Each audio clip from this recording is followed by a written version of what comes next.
পৃথিবীর প্রথম মাস্টারের নাম কি, টিচারের নাম কি, শিক্ষকের নাম কি? তিনি বলেন স্বয়ং আল্লাহ। আল্লাহ তাবারাক ওয়া তাআলা আদমকে কয়েকটি জিনিসের নাম শিখিয়ে দিলেন। মানে প্রাইভেট নিলেন, কোচিং নিলেন, টিউশনি নিলেন, যে ফেরেশতারা কেউ নাই।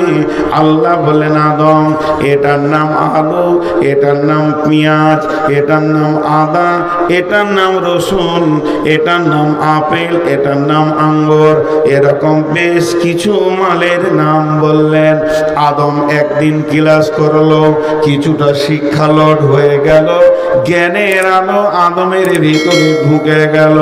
এরপর আল্লাহ ফেরেশতাদেরকে ডাকলেন, মালগুলোকে সামনে রেখে আল্লাহ বললেন ইয়া আদম আম্বিউনি বিআসমাই হাউলাই, এই জিনিসগুলির নাম তুমি জানো কি? তো বলো।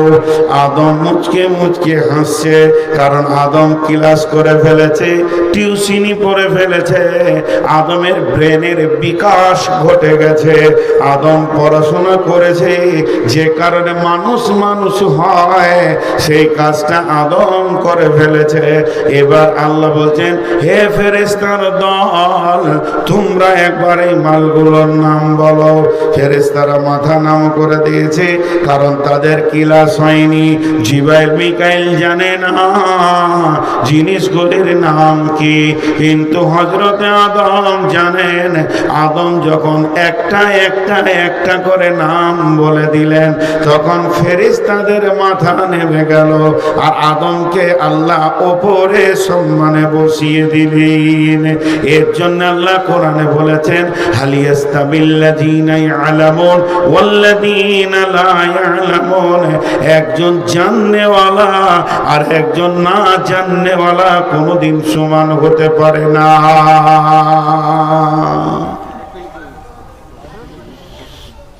তাহলে মানুষ মানুষ হলো কি নিয়ে?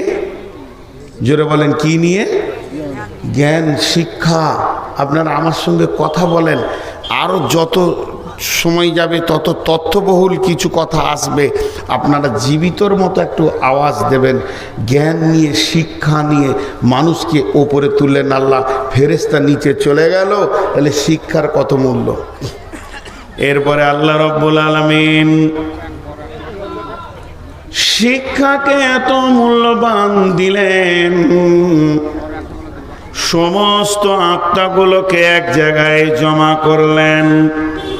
সমস্ত আত্মা যখন এক জায়গায় হয়ে গেল, তখন পৃথিবীর সেরা শিক্ষাটা দিয়ে দিলেন আলাস্তু বিরাব্বিকুম, আমি কি তোমাদের প্রভু নয়?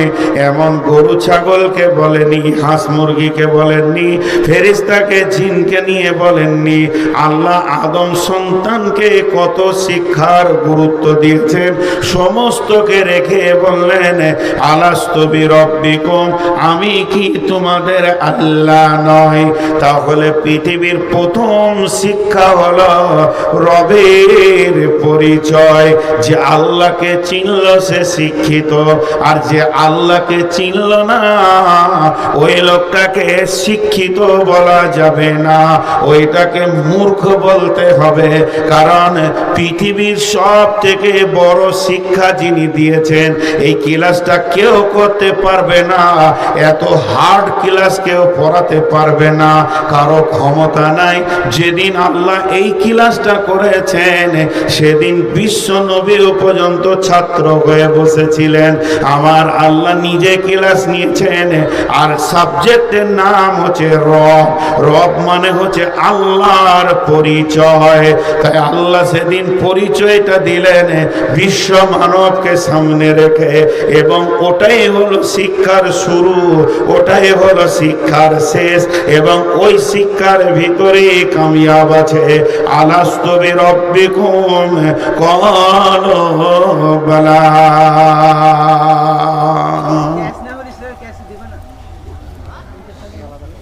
ভাগ্য ভালো ব্যাংকে চাকরি পায় নাই, তাহলে এক প্যাসেঞ্জার ঢুকতো না, কাস্টমার সব পালিয়ে যেত। ব্যাংকে 3 কোটি টাকা গুনে দেয়, কোনো সাউন্ড হয় না। জি, আপনারা আমার দিকে ধ্যান দেন। আল্লাহর ওয়াস্তে দিয়ে হাতগুলোকে ভিখারির মতো করে বলছি, 10টা মিনিট টাইম দেন, তত্ত্ববহুল 4টা কথা বলি, বাড়ি চলে যাবেন, আমি একাই থাকব।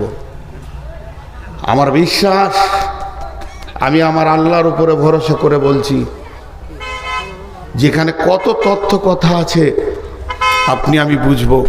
শিক্ষার গুরুত্ব তো আমাদের কাছে নাই, শিক্ষা তো আমরা নিইনি, শিক্ষাকে উপেক্ষা করি আমরা।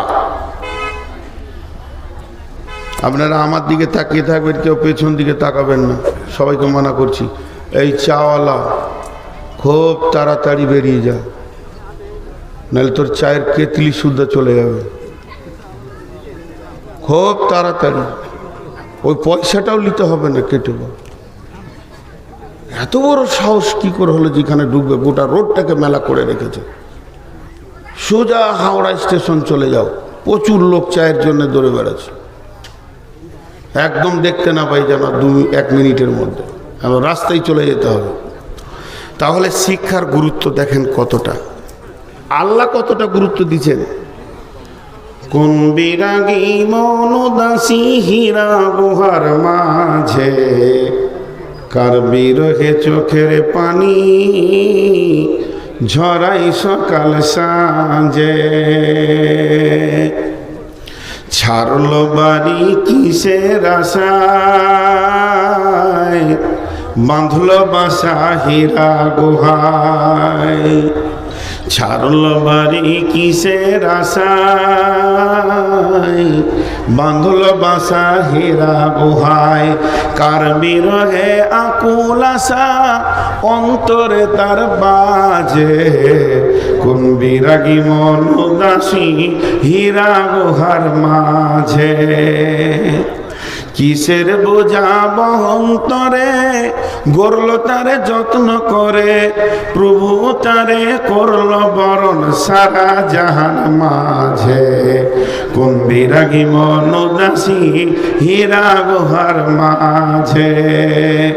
হঠাৎ হলো জানা জানি, হঠাৎ হলো জানা জানি কানা কানি, আসলো প্রিয়র অসীম বাণী। আঁধার ধরা অজল গল কোরআন নূরের তাজে, কোন বিরাগী মন উদাসী হীরা গুহার মাঝে। বন্ধু, এবার আল্লাহ তাবারাক ওয়া তাআলা তার নবীকে, আখেরি পয়গম্বরকে যখন বিশ্ব নবী বললেন, খাদিজারে পৃথিবীতে বর্বরতা ছড়িয়ে গেছে, পৃথিবীতে যেন আগাছা হয়ে গেছে, মানুষের কাছ থেকে নিরাপত্তা চলে গেছে, নিজের মেয়েকে নিজে জীবিত ধরে পুঁতে দিচ্ছে রে খাদিজা। পৃথিবীর দিকে তাকানো যায় না, রাহাজানি চিন্তায় আর যেন রাস্তাঘাটে যেখানে সেখানে লুচ্চামি ডাকাত মদ জুয়া তাসে পৃথিবী যেন বর্বরতায় পরিণত হয়ে গেছে। খাদিজারে জাতির জন্য একটা রাস্তা খুঁজে বের করতে হবে, আমাকে খাবার দাও। আম্মুজান খাদিজা বলেন, 3 দিনের খাবার রাসূলের 7 দিনে শেষ হয়নি, 1 দিনের খাবার 3 দিনে শেষ হয়নি। বিশ্বনবী গারে হিরাতে কাঁদছেন জাতিকে বাঁচানোর জন্য। ওই জাতি কোন রাস্তায় গেলে, কোন আলোটা পৃথিবীতে আসলে এই অন্ধকার বর্বরতা দূর হবে। আল্লাহ তাবারাক ওয়া তাআলা বিশ্বনবীর কান্নার প্রেক্ষাপটে জিবরাইল আমিনকে বললেন, যাও জিবরাইল, আমার নবীকে প্রথম শব্দ গিয়ে বলো, ইকরা বিসমি রাব্বিকাল্লাযী খলাক। হে নবী, তুমি পড়ো, যে রব তোমাকে সৃষ্টি করেছে এর প্রভুর নামে পড়ো। আল্লাহর নবী বললেন, আমি পড়তে জানি না। জিবরাইল বুকের সঙ্গে জড়িয়ে ধরলেন, যখন 3 বার বললেন বললেন আমি পড়তে জানি না, আরো চাপ দিলেন। আর এমন সময় নবীজি বলতে শুরু করলেন, ইকরা বিসমি রাব্বিকাল্লাযী খলাক, খলাকাল ইনসানা মিন আলাক, ইকরা ওয়া রাব্বুকাল আকরাম আল্লাযী আল্লামা বিল কলম আল্লামাল ইনসানা মা লাম ইয়ালাম। পাঁচখানা আয়াত এলো, ছখানা এলো না, চারখানাও এলো না। প্রথম আয়াত পাঁচখানা এলো পৃথিবী আলো করার জন্যে। পাঁচটা আয়াত এলো কেন?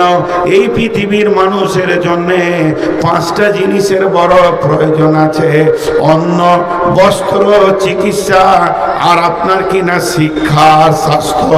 এই পাঁচটা জিনিসকে আমার রব প্রথম দিয়ে পাঠালেন এবং বিশ্ব মানবের কল্যাণের জন্যে প্রথম শব্দ দিলেন পর।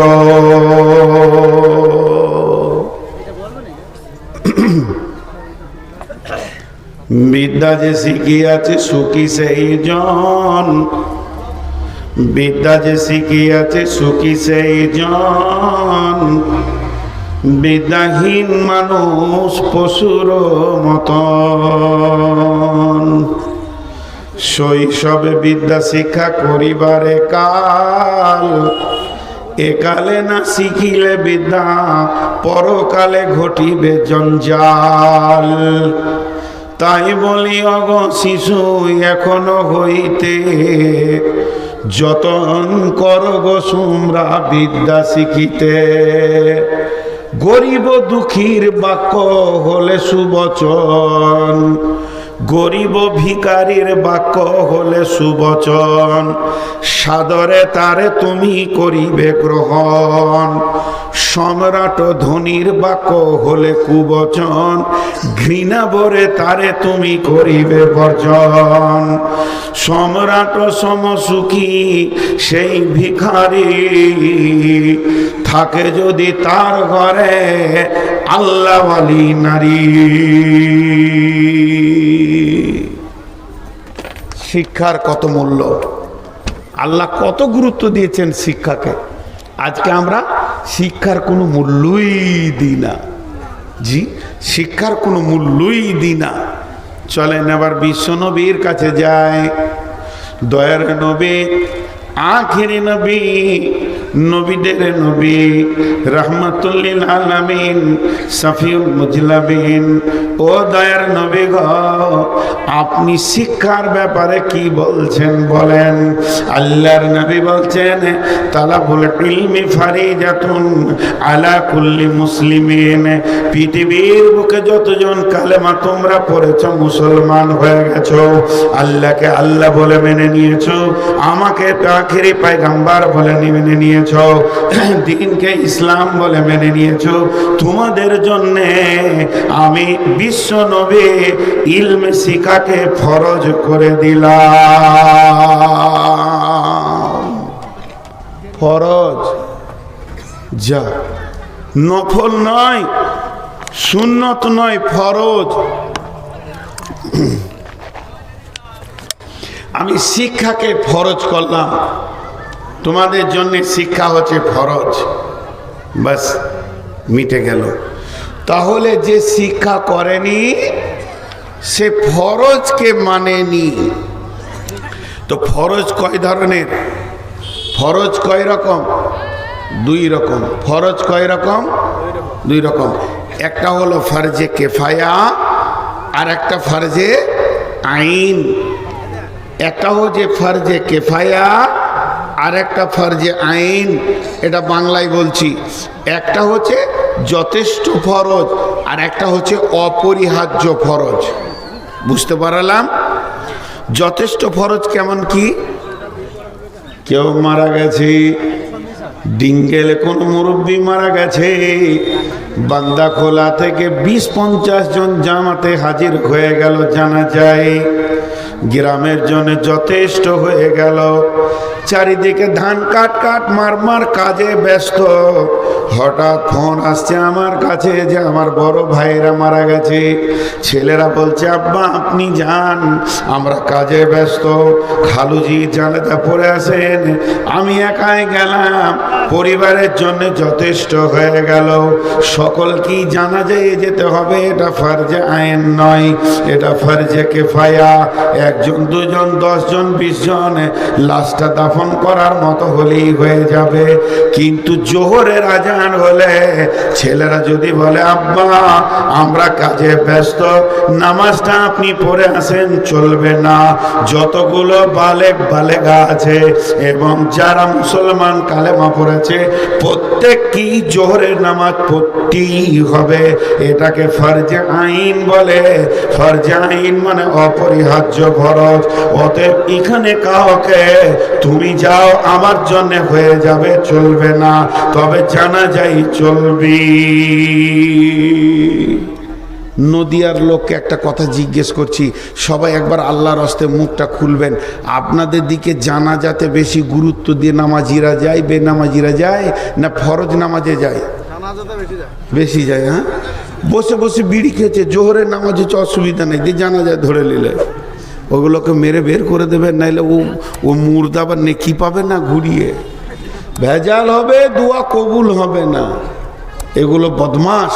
তো যাই হোক, ওটা আমার বিষয় নয়। তাহলে শিক্ষাটা কি, কোন ফরজ? শিক্ষাটা কি ফরজে আইন, অপরিহার্য ফরজ, না ফরজে কিফায়া? 2-4 জন হলেই হবে। জি ভাই, অপরিহার্য ফরজ। তাহলে সবাইকে মৌলবি হতে হতো। শিক্ষা হলো ফরজে আইন, আবার ফরজে কিফায়া। শিক্ষা হচ্ছে ফরজে আইন, আবার ফরজে কিফায়া। ফরজে কিফায়া কি? এলাকাতে গ্রামে 2 জন 5 জন আলেম হলেই হয়ে যাবে। সবাইকে পাস করে সে সিত্তা পরে মৌলানা হতে হবে, এটা ফরজে আইন নয়, এটা ফরজে কিফায়া। এটা যদি ফরজে আইন হতো তাহলে পাবলিকরা জাহান্নাম চলে যেত, একজন জান্নাত পেত না। অতএব আলেম হওয়াটা ফরজে কিফায়া। 1 জন 2 জন 20 জন এলাকায় আলেম হলেই চলবে। কিন্তু এমন 2টি শিক্ষা আছে, এই 2টি শিক্ষাকে প্রত্যেকটা মানুষকে শিখতেই হবে।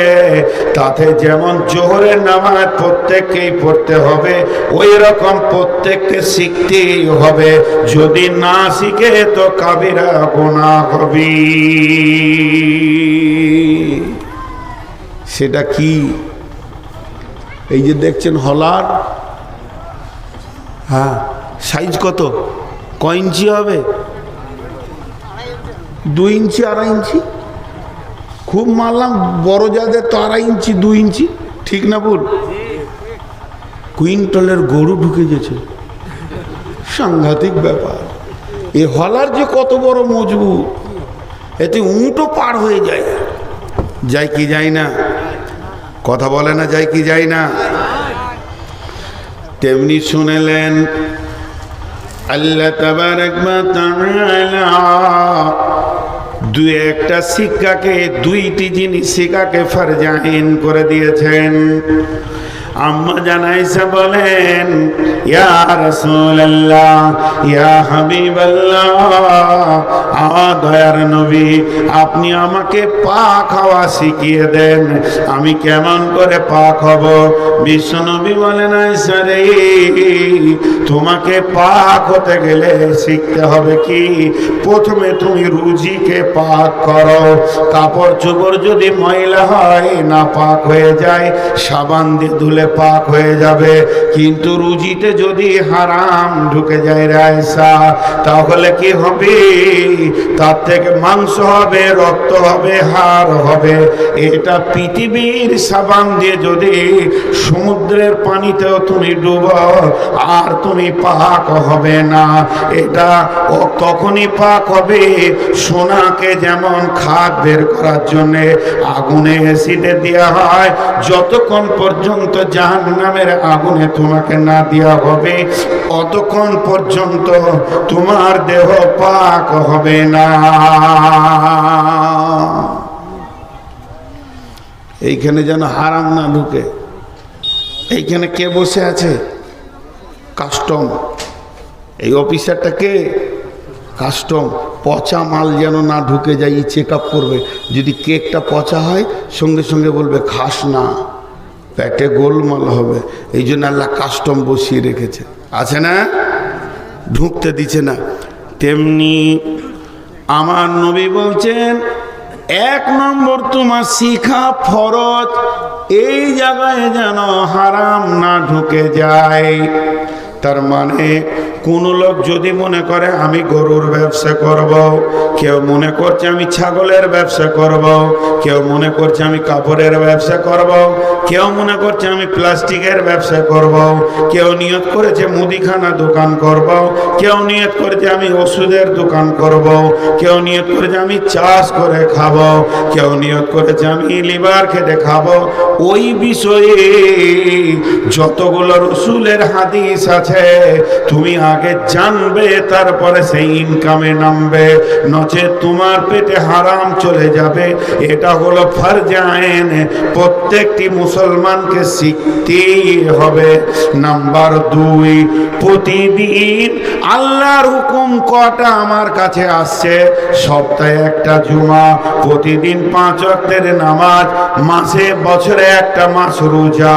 আল্লাহর হুকুমগুলো কেমন করে আমার কাছে আসছে, আর আল্লাহর নবী ওই হুকুমটা কিভাবে পুরা করে দিয়েছিলেন, কিভাবে সমাধান করেছিলেন, আল্লাহর হুকুমটাকে আল্লাহকে কিভাবে জমা দিয়েছিলেন, প্রত্যেকটি মুসলমানকে জানতে হবে।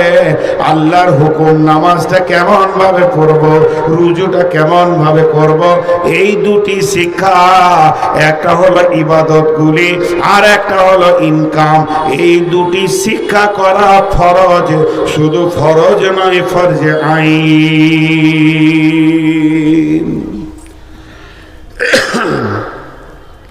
এর জন্য বিশ্বনবী বললেন, উম্মত তালাবুল ইলমি ফারিজাতুন, তোমাদের উপরে ইলমে তলব করা ফরজ, আলা কুল্লি মুসলিমিন। এই দুটা ফরজ অবশ্যই শিখতে হবে। জি, শিক্ষাকে রাসূলুল্লাহ সাল্লাল্লাহু আলাইহি ওয়াসাল্লাম কত গুরুত্ব দিয়েছিলেন। জঙ্গে বদর, মদিনা থেকে 130 কিলো দূর জঙ্গে বদর। বদরের ময়দানে ইসলামের প্রথম যুদ্ধ, 313 জন সাহাবী, প্রতিপক্ষ বেঈমানদের 1000। লড়াই যখন শুরু হলো 13 জন জান্নাতি হয়ে গেল, শহীদ হয়ে আজও তারা বদরের প্রান্তে শুয়ে আছে। এবার থাকলো 300 জন। এই 300 জন ওই 1000-এর ভিতরে 70 জনকে কেটে আপনার কিনা কুয়াতে ভরে দিলেন, 70 জনকে কেটে কুয়াতে ভরে দিলেন, আর 70 জনকে দড়ি দিয়ে বেঁধে তাদেরকে গরুর মতো ডাকাতে ডাকাতে মদিনা মুনাওয়ারাতে নিয়ে এলেন এবং মসজিদে নববীর খাম্বাতে তাদেরকে বেঁধে দিলেন। 140টা চলে গেল, এখন 860 খানা ভাগা পালেলো কাফের মুশরিক। দেখেন আল্লাহ রসুল শিক্ষাকে কত গুরুত্ব দিয়েছেন। ওরা বাঁধা আছে এইভাবে, হাতকে বুকের সঙ্গে, হাতকে পেছনে দিয়ে মসজিদের থাম্বাতে বেঁধে রেখেছে মুজরিমদেরকে। 70 জন বাঁধা আছে। ফজরের সময় আল্লাহ রসুল আসছেন, তোদের দিকে তাকিয়ে চোখের পানি এলো। কেন? একই থাম্বাতে বাঁধা আছে রসুলের নিজের জামাই আর রসুলের নিজের চাচা আব্বাস, আর বাঁধা আছে রসুলের নিজের জামাই।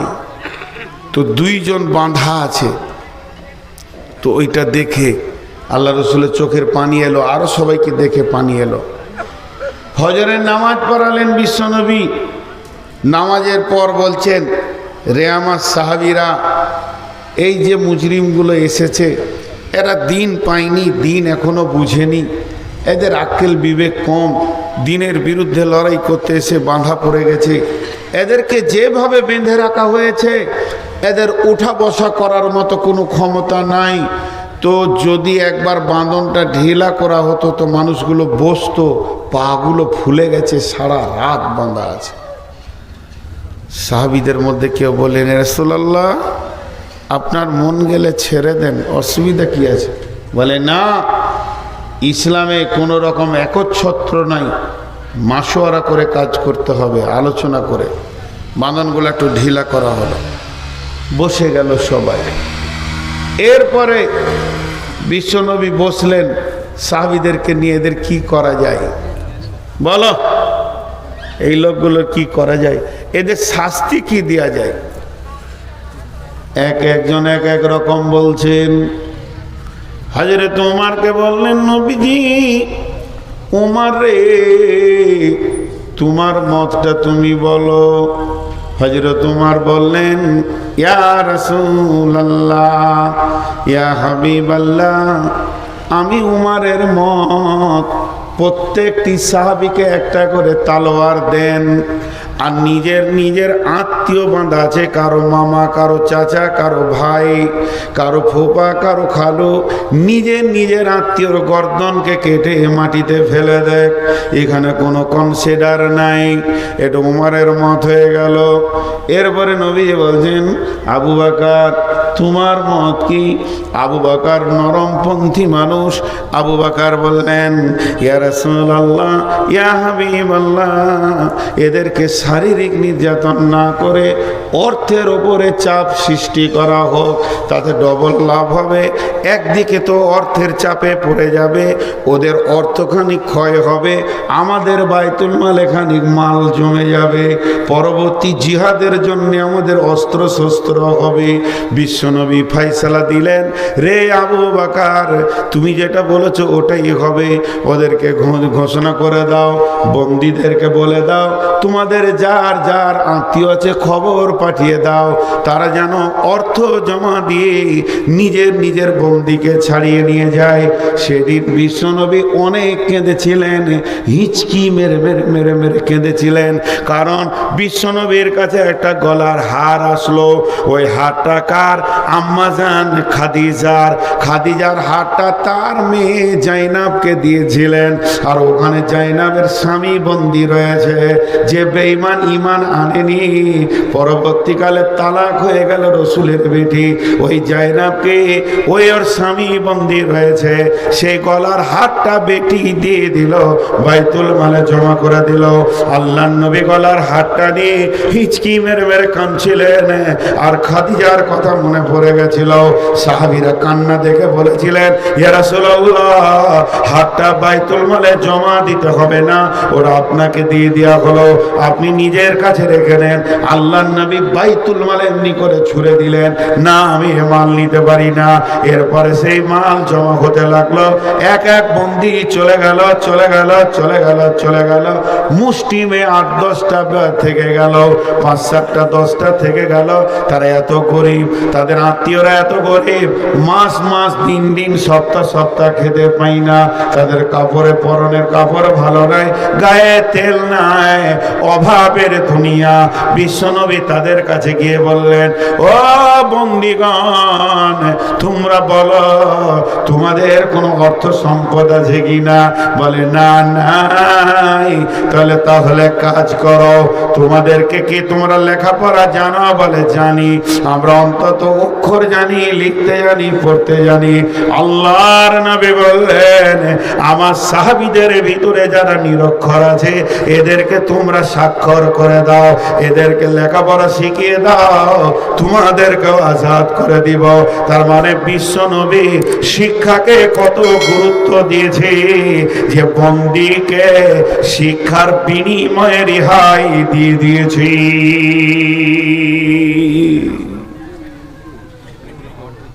তারই উম্মত হতমূর্খ। জি উঠিয়েন না, দাঁড়ান, আরো কিছু কথা আছে। একটা উপন্যাসের 2 লাইন বলি, 2 লাইন বেশি লাইন। একটা লোক পানি জাহাজে সফর করছে, আর এরকম করে ও একটা বই পড়ছে, হাদিসের বই ধরেন। জাহাজের কেবিন আছে, স্পেশাল জায়গা আছে, সেই স্পেশাল জায়গাতে বসে জানলার ধারে এমনি করে একটা বই পড়ছে, উপন্যাস পড়ছে এমনি করে, ধ্যানের সঙ্গে পানি জাহাজে পড়ছে। উপন্যাসটা ভালো করে খেয়াল করেন, পড়ছে। এমন সময় জাহাজের নাবিক বলছে, বন্ধুবর, নিয়তির ফয়সালা, আল্লাহর ফয়সালা, আসমানওয়ালার ফয়সালা, জাহাজের নিচের 3টি তলা ভেঙে তছরুপাত হয়ে গেছে। জাহাজ ধীরে ধীরে পানিতে ডুবতে রয়েছে। মাত্র কয়েক মিনিটের ভিতরে সম্পূর্ণ জাহাজটা পানির নিচে চলে যাবে, যেমন টাইটানিক চলে গেল। এই ঘোষণাটা যখনই মাইকে করে দিয়েছে জাহাজের বক্সে, তখন কি করবে যাত্রীরা? হাসবে, ভাই হাসবে। লাফালাফি, ধরাধরি, ছুটাছুটি শুরু করে দিয়েছে। আর ও তখন এমনি করে বই পড়ছে, ধ্যানের সঙ্গে পড়ছে, শুনেছে। এমন সময় একটা যাত্রী এসে বলছে, হতভাগারে, আর পড়বি কত? তাড়াতাড়ি বই বন্ধ কর, এখন তুই মরবি। আর পরে তোর লাভ কি? এ ব্যক্তি উত্তর দিচ্ছে, বন্ধু তোর লাফিয়েও যা হবে, আমার বসে থেকেও তাই হবে। মরি তো যাব, তো 2 লাইন পড়েলি। এর নাম শিক্ষা। শিক্ষার কত গুরুত্ব! শিক্ষার কোনো বয়স নাই। শিক্ষার শুরু হয়েছে কোথায়? না আলামে আরওয়াতে। বিশ্বনবীকে শুরু করেছেন গারে হিরাতে। শিক্ষার শেষ কোথায়? বিশ্বনবী বলছেন, যখন কোনো মানুষ আপাপ করছে, মুমূর্ষু অবস্থায় রয়েছে, আজরাইল দেখে নিয়েছে, চোখের তারা উল্টে গেছে, তারপরও তার পাশে কালেমার তালকিন দাও। যদি তোমার শিক্ষাটা গ্রহণ করে নেয়, তার মানে মতের 1 সেকেন্ড আগে পর্যন্ত ছাত্র হয়ে থাকতে হবে, তবেই নাজাত পাওয়া যাবে। বন্ধুরে, অতএব শিক্ষার কত গুরুত্ব! আহাত থেকে লাহাত, কোল থেকে খাট পর্যন্ত শিক্ষা। অতএব বন্ধু, শিক্ষাকে বিশ্বনবী কত গুরুত্ব দিয়েছি।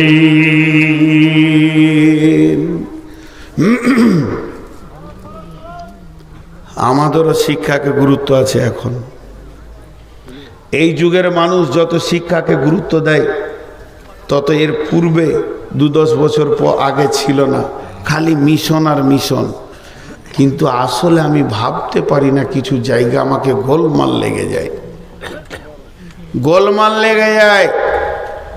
হুয়াল্লাযী বা'আসা ফিল উম্মিয়িনা রাসূলাম মিনহুম ইয়াতলু আলাইহিম আয়াতিহি ওয়া ইউযাক্কিহিম ওয়া ইউআল্লিমুহুমুল কিতাবা ওয়াল হিকমা ওয়া ইন কানু মিন ক্বাবলু লাফি দালালিম মুবিন। প্রকৃত শিক্ষা কি এবার আমি বলবো। শিক্ষা কোনটা?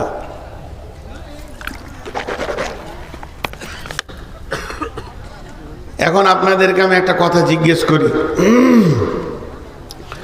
শিক্ষা ভালো না খারাপ? এতগুলি লোক উত্তর দিলেন না। শিক্ষা ভালো না খারাপ? আর একটু জোরে সাউন্ডটা নিতে চাইছি। শিক্ষা ভালো না খারাপ? এতক্ষণ আল্লাহ, রসুল এবং দার্শনিক দিয়ে বলে দিলাম শিক্ষা ভালো। এবার আমি শিক্ষার বিরুদ্ধে চলে গেলাম। শিক্ষা হলো খারাপ। পৃথিবীর সব থেকে জঘন্য জিনিস হলো শিক্ষা। আমি বিরুদ্ধে চলে গেলাম, আপনারা আমার এই বিরোধিতাটাকে কেটে দেবেন। আমি খুশি হব যে আপনার কাছে আমি একটা জ্ঞান পেলাম। কেন শিক্ষা খারাপ? কেন? খবরদার ছেলে পিলেকে পড়াবেন না, একদম না। যদি স্কুলে ভর্তি করেছেন এক্ষুনি বের করে নিয়ে চলে আসেন। জি ভাই, তাহলে আপনারা আমার কথার উত্তর দেন। ওষুধে ভেজাল শিক্ষিতদের দেয় না মূর্খদের দেয়? জোরে বলেন। বর্তমান ডাক্তাররা যেভাবে মানুষের সঙ্গে ডাকাতি করে, অন্য কেউ করে কি? ডাক্তারখানা যাবেন, সঙ্গে সঙ্গে আপনাকে একটা প্রেসক্রিপশনে কোণে 28টা রিপোর্ট করতে বলবে, প্রয়োজনে অপ্রয়োজনেও বলবে। এরপরে আপনার ল্যাবরেটরির সঙ্গে তার কন্ট্যাক্ট আছে, ল্যাবরেটরি বলবে কোন স্যারের, বলো অমুক স্যার, আলাদা টুকে রাখলো। একটা পেশেন্ট এসেছে 12খানা চেক আপ হয়েছে, সেটা খাতা মেনটেন করার জন্য লোক আছে, এতগুলো টাকা পেয়েছি, তার ভিতরে তার পার্সেন্টেজ থাকে। ওষুধ কোম্পানি ডাক্তারকে কিনে নিয়েছে, ট্যাবলেট কোম্পানি ডাক্তারকে গাড়ি দিয়েছে, ভিটামিন কোম্পানি ডাক্তারকে জামা কাপড় দিয়েছে। যে চেম্বারটায় বসে চিকিৎসা করে সেটা মাসে ভাড়া লাগে না, সেটা ফার্মেসি দেয়, কারণ তার ফার্মেসিতে যে ওষুধটা রাখতে বলে সেটাই সে লিখবে। তাহলে একটা ডাক্তার সমাজের কলঙ্ক, একটা ডাক্তার সমাজকে বিলম্বিত করেছে, কষ্ট দিয়েছে। অতএব এটা কোনো চাষি করে না যে মানুষের জানকে নিয়ে খেলা করে না। আপনি চোখের পানিতে অঝোর নয়নে আব্বাকে, মাকে, সন্তানকে, বিবিকে কোলে করে তার সামনে কাঁদছেন, আসে মুছে হাত দিয়ে মনে করছে একটা পাকা খরিদ্দার চলে এলো, কপালে ইলিশ মাছ লেগে গেছে। তার মানে একটা ডাক্তার যখনই বড় কোনো রুগী দেখে তখন মনে মনে করে আমার বংশীতে বড় বোয়াল লেগেছে, তার দিলটা কত খুশি হয়। অতএব বন্ধুরে, শিক্ষা মানুষকে শান্তি দিতে পারেনি। বলেন এবার আমার কথার উত্তর দেন। জি, তো ও যে ডাকাতি করছে ওইটা বলছি, ওইটা ডাকাতি। জানেন ডাক্তারদের আপোষের ফোন শুনেছেন? ডাক্তারদের 2 ডাক্তার ফোন করছে, দুজনই খালাতো ভাই। একজনের বাড়ি বান্দাখোল্লা আর একজনের বাড়ি বিলকুমারি, এত কাছে লয়, এলাকার বাইরে, ওই বেলডাঙ্গা।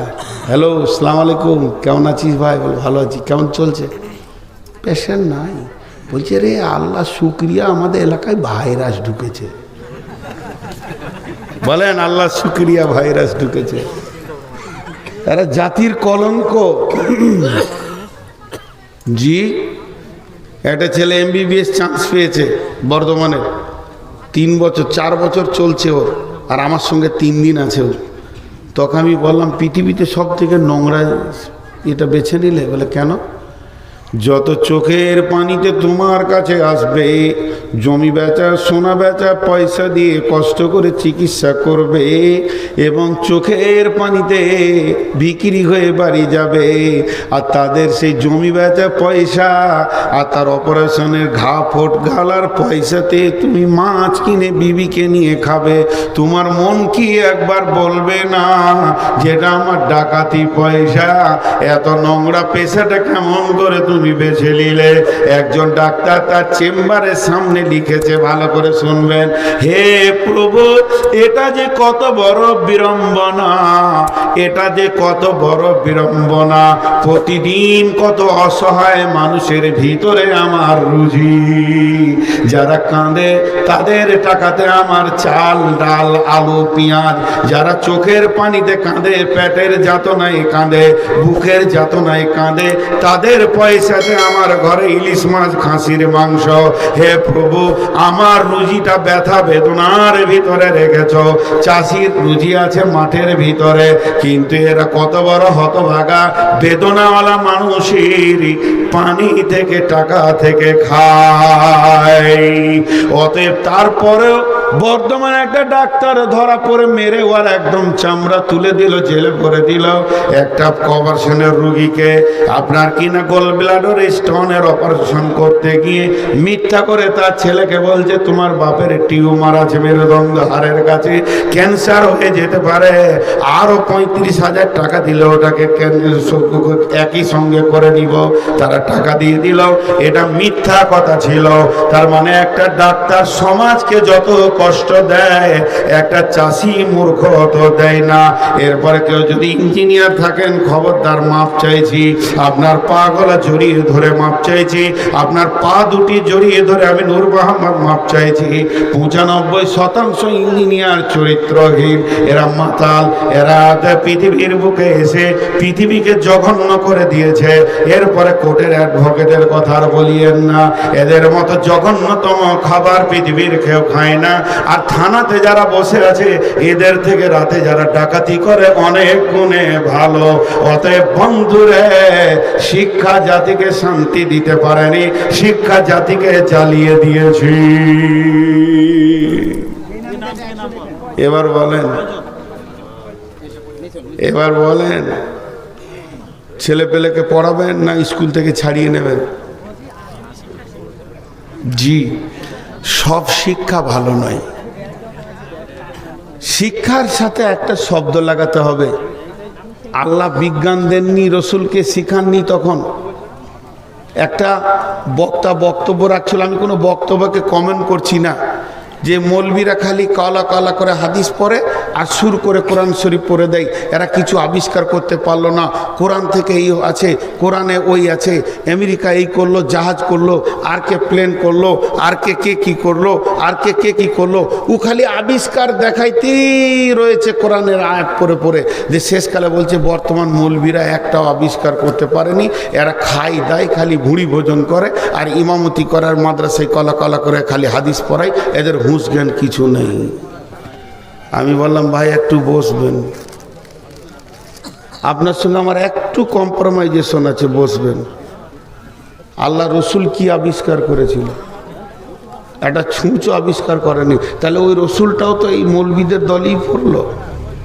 আর আমেরিকা কালো আর সাদা বাঁদরগুলোই পড়ে গেল দামি। কোরআনে যদি আবিষ্কার আসতো তো রসুল ইসলাম প্রথম আবিষ্কার করতেন। কোরআন আবিষ্কারের জন্য আসেনি। কোরআন যে আবিষ্কারের জন্য এসেছে, সেটা মানুষকে মানুষ বানাতে এসেছে। চোর, লম্পট, ডাকাত, বেঈমান, খুনি, লুটেরা, জুয়ারি সব যেন রসুলের কাছে এসে তারা মানুষ হয়েছে। অতএব পৃথিবীর বুকে শিক্ষা খারাপ তা নয়। এতক্ষণ যেটা বলছিলাম সেটা হলো যে শিক্ষা শিখতে হবে, অসাধারণ শিখতে হবে। সাধারণ শিক্ষাতে ঘটনাগুলো ঘটবে।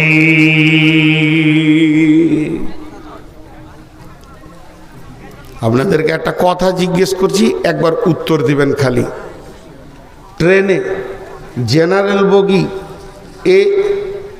স্লিপার বগি, এসি 3 টায়ার, এসি 2 টায়ার আর স্পেশাল 5টা বললাম। জেনারেল বগি, স্লিপার বগি, এসি 3 টায়ার, এসি 2 টায়ার আর স্পেশাল মানে বগি, এই 5টার মধ্যে সব থেকে কমজোর কোনটা? জোরে বলে না, মুখ খুলেন, একবার মুখ খুলেন আল্লাহর রাস্তে। যে কজন আছেন? জেনারেল। জেনারেল মানে কি? সাধারণ। তাহলে জেনারেল শিক্ষা মানে কি বলেন? স্কুল, কলেজে, ভার্সিটিতে, মিশনে যেগুলো হয়, এগুলো কি জেনারেল শিক্ষা না অন্য কিছু? জেনারেল শিক্ষা। এই জন্যই যদি আপনি জেনারেল বগিতে উঠেন, ছাগলের গোয়ালে ঢুকলি পায়ে খুঁড়ের দাগ লাগবেই। গরুর গোয়ালে ঢুকলে খুঁড়ের চাপে আপনার পা ছিঁড়ে যাবে। এগুলো ডাক্তার, মাস্টার, ইঞ্জিনিয়ার, থানার বড়বাবু, ছোটবাবু, মেজবাবু আর সিভিক বলেন, যারা জেনারেল থেকে এসেছে, এদের চরিত্র তো গরু ছাগলের মতোই হবে। এদের আর দোষ কি আছে? অসাধারণ শিক্ষা যারা শিখতে পারবে তারা কোনোদিন বেঈমানি করবে না। শিক্ষার প্রথম কি আল্লাহ, শিক্ষার প্রথম কি আল্লাহ, শিক্ষার মধ্যস্থ কি আল্লাহ, শিক্ষার শেষ কি আল্লাহ। তার মানে আমার আল্লাহ তার নবীকে প্রথম আল্লাহ শিক্ষা দিয়েছেন, নবীজি আল্লাহর সঙ্গে পরিচয় ঘটিয়েছেন সাহাবীদেরকে।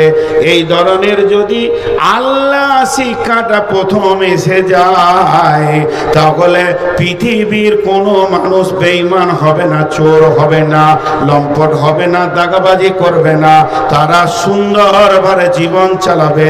আমরা জেনারেল শিক্ষায় ছেলেগুলোকে দিয়ে দিয়েছি, এই জন্য পৃথিবী বিলম্বিত হয়ে গেছে। আর যদি অসাধারণ শিক্ষাটা শিখাতাম তাহলে আজ ওষুধে ভেজাল থাকতো না, আপনার কি না ভেজাল থাকতো না, ডাক্তারের ভিতরে ভেজাল থাকতো না, বিচারের ভিতরে কোর্ট কাছারি মামলায় না থাকতো, বড় বাবুর ভিতরে ঘোষের ভেজাল, সমস্ত ভেজাল মরে যেত যদি অসাধারণ শিক্ষা আমাদের ভিতরে থাকতো। কথাটা বুঝাতে পেরেছি? কথাটা বুঝতে পেরেছেন আপনারা? এবার চলেন, ডাক্তাররা ভালো না খারাপ? জি ভালো, কারণ ওদের কাছে সাধারণ শিক্ষাটা আছে, অসাধারণ শিক্ষাটা নাই। জোরে বলেন, সাধারণ শিক্ষাটা আছে, অসাধারণ শিক্ষাটা নাই। আমার কাছে ইনশাআল্লাহ অসাধারণ শিক্ষাটা আছে, আলিমের কাছে অসাধারণ শিক্ষা আছে। ওই ডাক্তার যে লিখেছে তার সঙ্গে আর একটা লাইন জুড়ে দেবো, দেখবেন কলিজাটা ঠান্ডা হয়ে যাবে। অসাধারণ থেকে দিব এবার, অসাধারণ থেকে। ধ্যান দিয়ে শুনেন, দামি কথা হচ্ছে, মানুষ কেন উঠছে আমি বুঝছি না। ধ্যান দিয়ে শুনেন, অসাধারণের একটা লাইন দিচ্ছি। হে প্রভু, এটা যে কত বড় বিড়ম্বনা, প্রতিদিন কত অসহায় মানুষের ভিতরে আমার রুজি। আরেকবার বলছি, এটা সাধারণ শিক্ষা থেকে। হে প্রভু, এটা যে কত বড় বিড়ম্বনা, প্রতিদিন কত অসহায় মানুষের ভিতরে আমার রুজি। এবার চলেন, অসাধারণ কি বলছে তার নিচের লাইনটা বলে দিচ্ছে, ও আমার আল্লাহ তুমি আমাকে তৌফিক দাও, হে আমার প্রভু তুমি আমাকে সহায় করো যাতে করে অসহায় মানুষগুলিকে হাসি মুখে বাড়ি ফেরাতে পারি। বিশ্বনবী বলছেন, একটা লোক জিহাদের ময়দানে দাঁড়িয়ে দাঁড়িয়ে জিহাদ রানিং করতে আছে, ওই লোকটা জেনে কি পাবে, একটা চিকিৎসক একটা রোগীকে দেখতে গিয়েছে, অত পরিমাণ নেকি পাবে।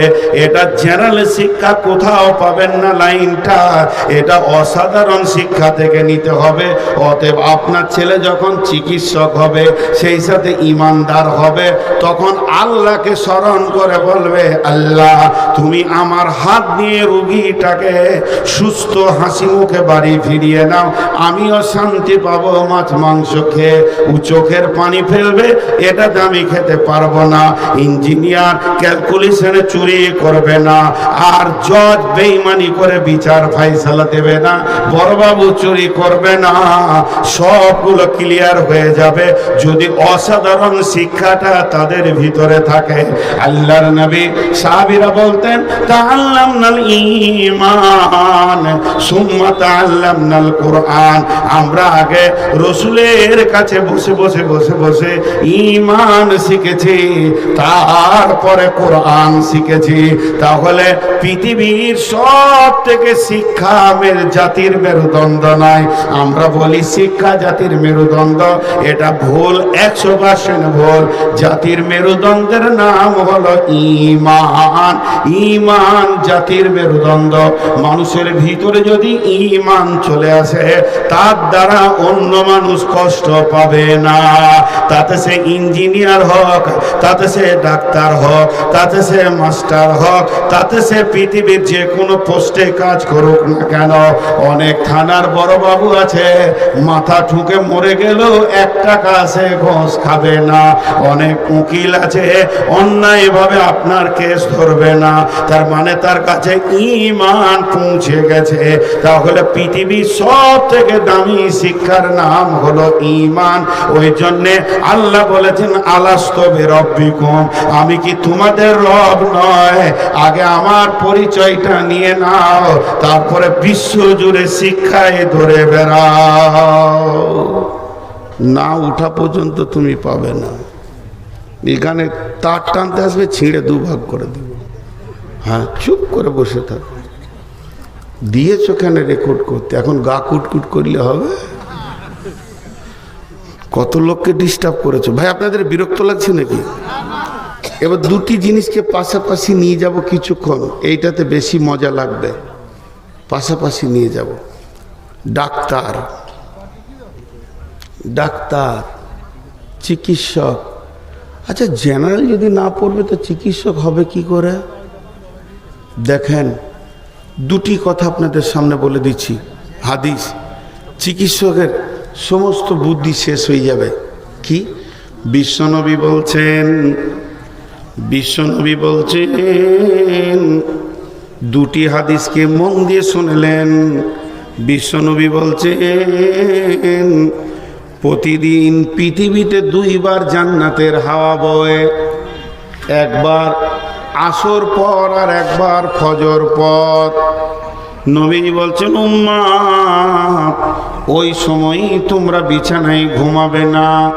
ওই দুটি সময় জমিনে বিচরণ করে হাওয়াটা গায়ে নেবে, আর জান্নাতের হাওয়া যার গায়ে লেগে যাবে, জান্নাতে যেমন রোগ নাই, পৃথিবীর বুকে তার রোগ থাকবে না। একটা হাদিস। নাম্বার 2, বিশ্বের সব থেকে বড় চিকিৎসক আল্লাহর নবী বলছেন ভোগ লাগিয়ে খানা খাও, আর ভোগ থাকতে খানা ছেড়ে দাও। তোমার জীবনে কোনো রোগ হবে না, সুস্থ জীবন দেখবে। আমাদের অবস্থা কি জি ভাই? আমাদের অবস্থা কি? সকালে বেশি খাই নাই, আবার নদিয়ার লোক আবার বাসি ভাত খায়। 3 থালা বাসি ভাত খেয়েছে, তারপরে মোড়ে এসে বলছে 4টা পুরি দে। এই পর্যন্ত চালিয়েছে। দিয়ে বলছে দেখি 2টো সিঙ্গাড়া নিয়ে 1 কাপ চা, চায়ের পর 2টো কোল্ড ড্রিঙ্কস ডক ডক করে মেরে দিলে। এই পর্যন্ত চলে এসছে। সুবহানাল্লাহ, এত খোয়া খেয়েছে। বিয়ের বরযাত্রী পেয়েছে তো লুচিতে, পুরিতে, পেটে, ভাতে লোড করতে করতে এই পর্যন্ত। শেষকালে এসেছে ল্যাংচা। ওরে সুবহানাল্লাহ, কি ভুল করেছি, দে 2টো ভরে দিলে। 2খানা মুখের কাছে এসে হাজির হয়ে গেছে। এরপরে বলছে এই যে নবদ্বীপের 1 নম্বর দই আছে, ইন্নালিল্লাহ, লুচিতে নিচেটা ভর্তি হয়ে গেল, দাও মুখের কাছে। মুখে আছে। তারপরে বলছে দইয়ের ক্ষীরের দই। বলছে এটা কোথায় যাবে বাপ? দেখি ঠোঁটের সামনে নামিয়ে দে। আর ভিতরে যাওয়ার কোনো বিষয় নাই, পেটে কিন্তু আছে ময়দার লুচি। ওইকে একটা পাক মেরেছে, গ্যাস হয়ে গেছে। ওই অবস্থাতেই ডাক্তারখানা যেছে, স্যার খুব পেটে লাগছে। বলে কি হলো? অনেক লোড করে ফেলেছি বিয়েতে উল্টোপাল্টি করে। ডাক্তার বলছে যে ওষুধ খেতে হবে। বলছে এখনও তো দইটা ঢুকে নাই, তা ট্যাবলেটে সিরিয়াল করবে কখন? ও কাজ করবে জিয়ে কখন? ডাক্তার বলছে তাহলে একটা ইঞ্জেকশন মেরে দিই। যে ইঞ্জেকশনটা রেডি করার এখানে নিয়ে গেছে। বলছে দাঁড়ান দাঁড়ান, নিচে নামার দিচ্ছেন না ওপর দিকে বমি করা দিচ্ছেন? যদি বমি করা দেন, দই কিন্তু এইখানে আছে, এই কাজ করা যাবে না। কি খোয়া খায়, তখনই ঠান্ডা তখনই গরম। আর যে পাকস্থলীটা আছে ও আল্লাহকে বলে আল্লাহ কোন জালেমের পাল্লায় পড়েছি রে, হ্যাঁ, এর হুঁশ জ্ঞান নাই কখন খেতে হয়। শুনেলেন বাগদাদ থেকে একটা চিকিৎসক মদিনায় এসেছে। সত্য ঘটনা, ইতিহাস। বাগদাদ থেকে একটা চিকিৎসক মদিনায় এসেছে। 1 সপ্তাহ গেল, 2 সপ্তাহ গেল, 3 সপ্তাহ গেল, 4 সপ্তাহ গেল, কোনো খরিদ্দার নাই, মানে রুগী নাই। এই করতে করতে 2 মাস চলে গেল, কোনো রুগী নাই। এমন সময় একজন সাহাবী পেরিয়ে যাচ্ছেন। চিকিৎসক বলছে ভাই এদিকে আয়। বলছে তোর সাথে আমার দরকার নাই, আমার তো রোগী নাই, তা তোর কাছে কেন যাব? বলছে আয় ভাই একটু কথা বলি 2 মিনিট, আয়। ও রাজি রাজি হয় না, জোর করে রাজি করলো, তোর চেম্বারে এসে বললো, বলছে শরীরটা কেমন লাগছে, বললাম তো তোর সঙ্গে কথা নাই। তখন বলছে বল ঘুম কেমন হয়, বলছে বেশি বকিস না, এগুলো কোনো প্রয়োজনই নাই, আমাকে আল্লাহ সুস্থ রেখেছে। আমার নবী বলছেন যে তুমি এইভাবে চলবে, তার জন্য আমি সুস্থ আছি। এরপরে বলছে খাওয়া দাওয়া কেমন রুচ আছে। তখন চিকিৎসককে বলছে শুনে লাও, আমি রসুলের একটা হাদিস তোমাকে বলে দিই। আমার নবী বলেছেন ভোগ লাগিয়ে খানা খাও, আর ভোগ থাকতে হাত বা থালা থেকে তুলে লাও। ভোগ লাগিয়ে খানা খাও আর ভোগ থাকতে থালা থেকে হাত তুলে লাও। তখন চিকিৎসক বলছে আমার মালগুলিকে গুটিয়ে মাথায় তুলে দাও, মদিনায় কোনো রোগ হবে না। জি, আমাদের রোগ আমরা টেনে এনেছি। সারা রাত ফেসবুক চালাইছে, আর ফজরের পর থেকে এক ঘুমে 11টায়। গায়ের ওটা ভালো ছেলে, বাপের যোগ্য ছেলে, যেটা 11টায় উঠে আর কি। হ্যাঁ, কথা ঠিক বলেছি না বলুন? হ্যাঁ, আর বিকেল বেলায় ঘুম মারছে, আর সন্ধ্যার সময় কুকুরের মতো অজাগাতে ডিউটি করে বেড়াচ্ছে। এই তো চরিত্র হয়ে গেছে এদের। তাহলে এদের রোগ হবে না তো কাদের হবে? আর খাওয়ার কোনো লিমিটেশন আছে? হ্যাঁ, কোনটার পর কি খেতে হয়, গরমের পর ঠান্ডা, মাছ মাংস একসঙ্গে রসুল খেতে মানা করেছে। একদিকে মাছ, একদিকে মাংস, তারপরে ডিম, তারপরে আবার সবজি দে। এই যে কত নম্বরে হলার আল্লাহ তাবারক ওয়া তাআলা জানে। জি, চিকিৎসা তুমি বড় চিকিৎসক, আর আমার আল্লাহর কারিশমা দেখেন। সাপে কেটেছে, বিজি কত বড় ডাক্তার, MBBS না FRCS, জড়ি এনে হাজির করে দেবে। অতএব আমার রব বলছেন, আমার নবী বলেছেন, এর থেকে বড় চিকিৎসক আর কেউ নাই যে কোরআন এবং হাদিসের মতে চলবি। চলেন, আর কি নেবেন? আপনি বলবেন জেনারেলে বিজ্ঞান আছে, কোরআনে বিজ্ঞান নাই। কোন বিজ্ঞান নেবেন? মহাকাশ নেবেন না, আপনি ভৌত বিজ্ঞান নেবেন না, জীবন বিজ্ঞান নেবেন না, রাষ্ট্রবিজ্ঞান নেবেন? মহাকাশের কথা বলে দিই। বিসমিল্লাহির রহমানির রহিম। আপনার ছেলেটা কোথা বাড়ি? হরনগর বাড়ি। ছেলেটা আপনার কি না গবেষণায় চান্স পেয়ে গেছে, আলহামদুলিল্লাহ। একে সরকার 4 কোটি টাকা দিয়ে পড়াশোনা করে ইংল্যান্ডে নাসা গবেষণাগারে রেখেছে। এই চাঁদে থেকে ঘুরে গেল, আলহামদুলিল্লাহ। বহুত কিছু করেছে, বাহ বাহ বাহ বাহ। ইন্ডিয়ার একটা ফেমাস ছেলে, ছেলেটার নাম কি? জসিমউদ্দিন।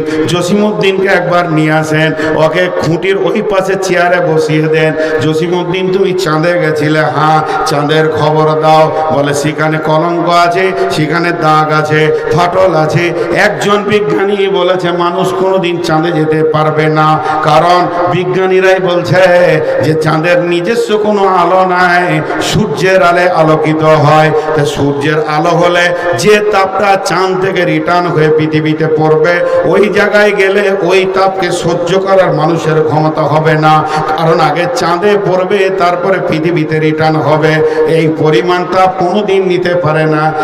একজন বিজ্ঞানী বলছে পূর্ব থেকে পশ্চিমে পৃথিবীটা 1000 কিলোমিটার গতিতে ঘুরছে, আর একজন বিজ্ঞানী বলছেন পশ্চিম দিকে পূর্ব দিকে ঘুরছে। আল্লাহ তাবারক ওয়া তাআলা কোরআনের ভিতরে সব কিছু ক্লিয়ার করে দিয়েছেন মহাকাশ বিজ্ঞান নিয়ে। এরপরে জসিমউদ্দিন তোমার বয়স কত হলো? বলবে আমার বয়স রানিং 45 বছর চলছে। তোমার বাপের কত খরচা হয়েছে? বলে আমার বাপ 40 লক্ষ টাকা খরচা করেছে। সরকারের কত গেল? বলে 4 থেকে 5 কোটি টাকা গেল। কি কি করেছো? চাঁদের 5টা খবর দিয়ে দেবে। মান্দা খোলা একটা ছেলে পড়ে, বেশি দিন মাদ্রাসায় ঢুকেনি, মাত্র ছেলেটা 6 মাস থেকে 1 বছর মাদ্রাসায় ঢুকেছে। এখনো ঠিক মতো নাকের ফোঁটা সাফ করতে পারে না, লুঙ্গিটা ঠিক মতো পরতে পারে না। ওই ছেলেটাকে নিয়েছে এই কোণে দাঁড় করিয়ে দিয়ে বলবো বাবা জসিমউদ্দিনের কানটা একবার মুলে দিতে হবে। 4 কোটি 40 লক্ষ টাকা খরচা করে 45 বছর ব্যয় করেছে, আর তুমি তোমার বাপের 3 বছরে 3.5 সাড়ে 4 হাজার টাকা খরচা করেছ। মাদ্রাসাওয়ালার 10,000 টাকা তুমি খেয়েছো 3 বছরে, একবার কানটা মুলে দিতে পারবে কি? বলে হ্যাঁ পারবো। বলে ও কত দূর উঠেছে? বলে চাঁদ পর্যন্ত উঠেছে, চেষ্টা করছে বুধ পর্যন্ত যাওয়ার, তবে চিত হয়ে পড়ে যাবে। একে বলবো তুমি একবার ওর ওপরকে ছাড়িয়ে চলে যাও। ও শুরু করবে বিসমিল্লাহির রহমানির রহিম, সুবহানাল্লাযী আশরা বিআবদিহি লাইলাম মিনাল মাসজিদিল হারামি ইলাল মাসজিদি আকসাল্লাযী বারাকনা হাওলাহু লিনুরিয়াহু মিন আয়াতিনা ইন্নাহু হুয়াস সামিউল বাসীর। হে বিশ্ববাসী শুনে নাও, চাঁদ পর্যন্ত কি স্টপেজ দিয়ে দিয়েছে, আর উপরে যেতে পারবে না। এরপরে যদি যাই তো চিত হয়ে পড়বে। আমার বয়স বেশি নয়, মাত্র 13 বছর বয়সে, আর মাদ্রাসার বাপ মিলিয়ে 10,000 টাকা খরচা করেছে। আমি 7 তবক আসমানকে আমার বিজ্ঞান ছাড়িয়ে চলে গেছে, সিদরাতুল মুনতাহা সেটাকে পার করে আরশে মহল্লা পর্যন্ত আমার নবী গেছে। আরো সে কি আছে, লৌহ কালামে কি আছে, সমস্ত খবর। প্রথম আসমানে কে আছে, দ্বিতীয় আসমানে কে আছে, ঈসা কোথা আছে, ইব্রাহিম নবী কোথা আছে, সমস্ত খবর দিয়ে দেবে। জসিমউদ্দিনের কানের শেকড় পর্যন্ত টেনে বের করে দেবে। এর জন্য বলা হচ্ছে, যদি মনে করতে চান ছেলেকে শিক্ষা দিব, অসাধারণ শিক্ষা দেন, সাধারণ শিক্ষা দেন না। জীবন বিজ্ঞান, জীবন বিজ্ঞান, জীবন বিজ্ঞান নিয়ে তুমি পড়াশোনা করেছো, কি জীবন নিয়ে বলবে? তুমি সমুদ্র মাছ নিয়ে বলবে না পারের প্রাণী নিয়ে বলবে? যদি তুমি মাছ নিয়ে বলো, মাছের গবেষণা তুমি করেছো, সে ফুলকো দিয়ে শ্বাস নেয়, পানি নেয়, শ্বাস ফেলে, এবং সে পাখনা দিয়ে চলে, তার মেরুদণ্ড আছে, সে এত গতিতে চলে, এইভাবে মাছ বড় হয়। তুমি 1 ঘন্টা বক্তব্য রাখবে। আমি বান্দাকুলা মাদ্রাসা থেকে মাত্র প্রথম বর্ষের ছাত্রটাকে নিয়ে এসে তুলে দেব, বলবে কানটা মুলে দাও। ও উঠে বলবে বিসমিল্লাহির রহমানির রহিম, ওই ক্বালা মূসা লিফাতাহু লা আবরাহু হাত্তা আবলুগা মাজমাআল বাহরাইনি আও আমদিয়া হুকবা ফালাম্মা বালাগা মাজমাআ বাইনিহিমা নাসিয়া হুতাহুমা ফাত্তাখাযা সাবিলাহু ফিল বাহরি সারাবা ফালাম্মা জাওয়াদা ক্বালা লিফাতাহু আতিনা গাদাআনা লাকাদ লাকিনা মিন সাফারিনা হাযা নাসাবা ক্বালা আরাআইতা ইয আওয়াইনা ইলা সাকিরাতি ফাইন্নী নাসিতুল হুতা ওয়া মা আনসানিহু ইল্লা শাইতানু আন আযকুরাহু ওয়াত্তাখাযা সাবিলাহু ফিল বাহরি আযাবা। একজন হযরতে মূসা আলাইহিস সালাম আর খিজির ভাজা মাছ নিয়ে ইউসুফ নুনের সন্ধানে যাচ্ছিল। পানির ধারে যখন ব্যাগটা রেখেছে, মোসেরাতের পানি, আবে হায়াতের পানি পেয়ে ভাজা মাছ জীবিত হয়ে পানিতে চলে গেল। আর পানিটা রাস্তা থেকে গেল, কোনো বাঁধ নাই, প্রাচীর নাই। পৃথিবীর সমস্ত বিজ্ঞানী তোমার মগজ ফুটে ক্যান্সার হয়ে যাবে, ভাজা মাছ কি করে জীবিত হয়েছে সূত্র বের করতে পারবে না। অসাধারণ জ্ঞান নিয়ে পৃথিবীতে এসেছে কোরআন। যদি ছেলেকে আসল শিক্ষা দিতে হয়, কোরআনের শিক্ষা দিতে হবে, ভেজাল শিক্ষা দেওয়া যাবে না। পারের পশু সম্পর্কে বলবো, উজার আলাইহিস সালামের মরা গাধা জীবিত হয়েছে 100 বছর পর। কোনো বিজ্ঞানী তাল পাবে না, বিজ্ঞানীর বাপের গোষ্ঠী বংশ পচে শেষ হয়ে যাবে। কি শিক্ষা দিচ্ছেন ছেলেকে? আল্লাহ রসুল বলে গেছে কিয়ামতের আগে তো অল্লিমালি গায়ের দিন, দিনই শিক্ষাকে পেছনে রেখে দেবে কোরআনের শিক্ষা, আর বেদিনী শিক্ষা করবে। হ্যাঁ, দিয়েছি ডগ, ডগ মানে কুকুর, পিগ মানে শুয়োর, ডগ মানে কুকুর, পিগ মানে শুয়োর, ডগ মানে কুকুর, গোটা ঘরটা সন্ধ্যা থেকে ফজর পর্যন্ত কুকুর শুয়োরের জিকির হয়ে গেল।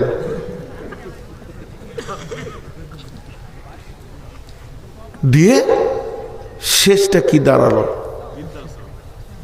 জি, শেষটা দাঁড়ালো লুটে খাগা, লুটে খাগা, হারাম হালালের জ্ঞান নেই। প্রকৃত শিক্ষা যদি এখানে দেয় তো বান্দাখোলা মাদ্রাসা দেয়, বিলকুমারী মাদ্রাসা দেয়, ডিঙ্গিল মাদ্রাসা দেয়, অসাধারণ শিক্ষা। কিন্তু আল্লাহ রসুল বলে দিয়েছে যে আমার উম্মত আসলটা নেবে না।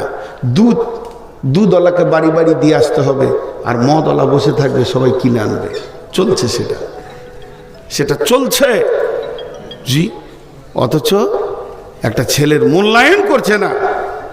চলেন আদালত নেবেন, আদালত, কোরআনে বিচার, قل تعالوا واتلوا ما حرم ربكم عليكم ألا تشركوا به شيئا وبالوالدين إحسانا ولا تقتلوا أولادكم من إملاق نحن نرزقكم وإياهم ولا تقربوا الفواحش ما ظهر منها وما بطن ولا تقتلوا النفس التي حرم الله إلا بالحق ذلكم وصاكم به لعلكم تعقلون জি আসানসোলে একবার বক্তব্য করতে গিয়ে খালি একবার বলেছিলাম, তর্কের জন্য একবার বলছি, সবারই কাছে মাপ চেয়ে তর্কের জন্য একবার বলছি, একবার খালি বলতে দেন আমাকে।